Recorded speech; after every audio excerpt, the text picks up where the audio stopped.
এমন মা যেন আল্লাহ কোনো সন্তানকেই না দেয়, যেই মা কিনা সন্তানের লাশের গায়ে লাথি মারে। ফেসবুক স্ক্রল করতে করতে একটা লেখা আমার সামনে আসলো।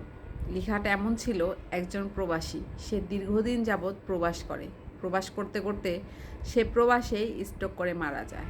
সে মারা যাওয়ার পরে তার মালিক মানে কফিল বাংলাদেশে ফোন করে, সেই প্রবাসীর বাড়িতে তার পরিবারের কাছে ফোন করে তার পরিবারকে সে এটা বলে, আপনার সন্তান তো এখানে মারা গেছে, আপনারা কি আপনার সন্তানের লাশ চান নাকি টাকা চান?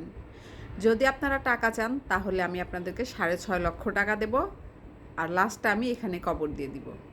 আর যদি লাশ চান তাহলে সেই লাশটা পাঠাতে আমার 6.5 লক্ষ টাকা খরচ লাগবে, শুধু লাশটাই পাবেন, টাকা পাবেন না। উত্তরে প্রবাসীর মা বলল, আমার লাশের দরকার নাই, আমার টাকার দরকার, আপনি আমাকে টাকা পাঠিয়ে দেন। লাশ দিয়ে আমি কি করব? লাশ তো বাংলাদেশে আসলেও সে কবর দিতে হবে, মাটির নিচেই থাকবে। সৌদি আরবে থাকলেও সে মাটির নিচেই থাকবে। আমার লাশের দরকার নাই, আপনি আমাকে টাকা পাঠিয়ে দেন, আমার টাকার দরকার। এটা ছিল প্রবাসীর মায়ের কথা।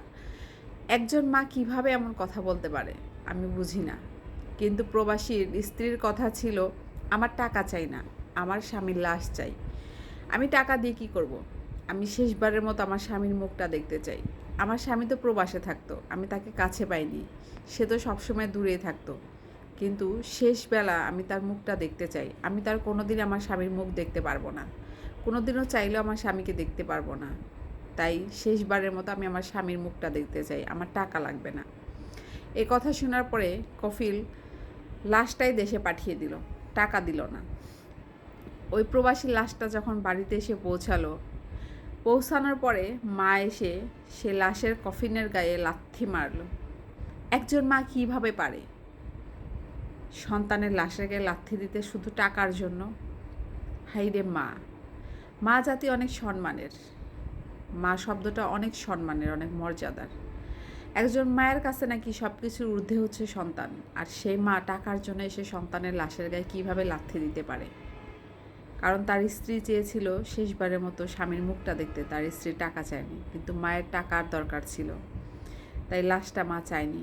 লাশ তো বাংলাদেশেও মাটির নিচে থাকবে, বিদেশেও মাটির নিচেই থাকবে। মায়ের ছিল কথা এটা। একজন মা কিভাবে বলতে পারে যে লাশ সৌদি আরবেও মাটির নিচেই থাকবে, বাংলাদেশে মাটির নিচেই থাকবে, লাশ দিয়ে আমি কী করবো, আমার টাকার দরকার।